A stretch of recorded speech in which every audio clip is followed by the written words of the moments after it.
Pada pertemuan yang lalu kita telah masuk pembahasan mengenai hukum dan fadail yang berhubungan dengan siwak. Siwak yaitu salah satu sunnah Rasulullah yang begitu besar fadilahnya dan begitu ringan mengerjakannya. Akan tetapi maaf, banyak orang sudah tahu, dengar tentang sunnah ini, tahu fadilahnya, tapi belum mau melakukannya. Na'udzubillah min dzalik. Sedangkan Nabi Muhammad SAW mengatakan, "Faman raghiba an sunnati falaysa minni." Maaf, ini bukan masalah kawin saja. Ya, apapun sunnah Rasulullah kita tahu dan kita tidak mau melakukan, takut tidak diakui Nabi nanti menjadi umat Rasulullah. Siapapun antum ikhwani, mau pelajar SMP, SMA, kuliah, pedagang, kuli, gojek, ojek, punya supermarket, pejabat, RT, RW, SMP sampai RW, jabat bupati, wali kota, gubernur, presiden, sekalipun tentara dengan jabatan apapun nanti, sunnah Rasulullah tidak ada yang menghalangi kita.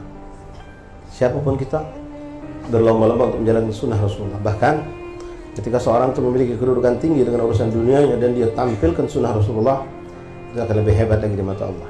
Dan kita pun lebih salut. Misalnya kita pernah lihat ada tentara masuk masjid sholat, pas mau takbir, sebelum takbir keluar ke siwak.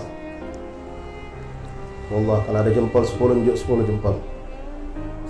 Kalau pakaian seperti ente, seperti kita sekarang, masuk masjid pakai siwak, ya syu'un adi, biasa. Ya, yang tidak biasa kalau pakai cak itu tidak pakai siwak. Nah ini kurang ajar.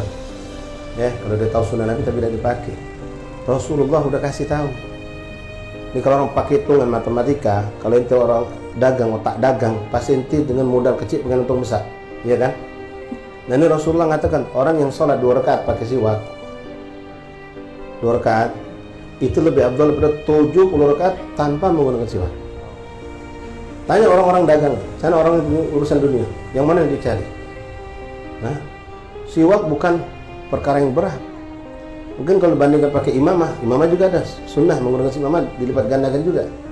Ini siwak gampang sekali, nggak perlu ngadap pasir kalau repot, ngantongnya pun tidak ada beratnya. Goyangkan di gigi kanan kiri, usapkan sedikit di lidah, takbir, Allahu Akbar. Samping ini juga sholat, Allahu Akbar, tapi dia tidak pakai siwak. Nilai ente 70, dia cuma dapat 2. Ini pakai akal sehat ya Pak.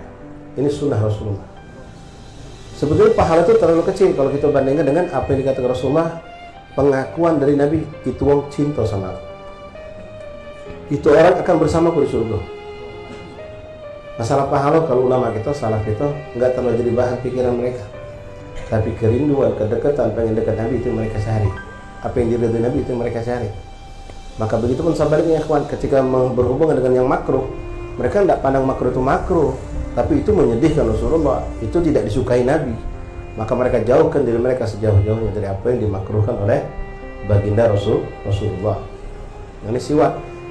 Ya, sering kita dengar, tapi subhanallah tanya, ngapa aku tidak ada mau pakai siwak? Malu apa ngantongin siwak? Na'udzubillah min dzalik, alangkah hina diri kita. Nanti takutnya tidak diakui Rasulullah. Orang yang perokok ngantongin rokok ngadep Allah ada katik malu, rasanya dia paling malu seorang. Ngantongin rokok ngadep Allah, masuk masjid tidak pantas bawa rokok tuh. Apalagi ngantongin rokok ngadep Allah sholat. Mereka dengan kondisi seperti itu tidak malu. Kok ente bawa siwak sunnah Nabi malu? Bahkan ente ngantongi siwak sepanjang hari. Maghrib ente sholat pakai siwak ente kantongi, sampai isya masih dikantongi, itu nilai pahala ngalir. Dan Rasul saksikan, seandainya ente wafat antara maghrib dan isya, ente pasti didekatkan sama Nabi.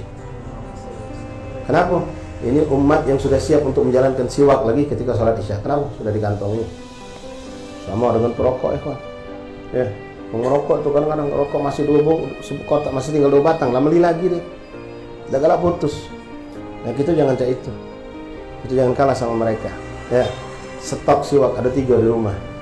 Begitu sudah pupus, sudah rusak, atau sudah mungkin sudah terlalu lama kita pakai atau hilang barangkali jatuh, serap sudah ada. Dan yang sampai lewat 2 waktu sholat tanpa bersiwak. Sampai di sunnah Rasulullah, luar biasa. Ya, dan di antara fadilah yang kita sangat harapkan sebelum dapat bagian yang besar di yaumul qiyamah, saat detik-detik paling penting. Apa tuh? Di saat sakaratul maut. Orang yang bersiwak insya Allah akan begitu mudah dia akan keluar roh dan dimudahkan Allah untuk mengucapkan lafaz la ilaha illallah.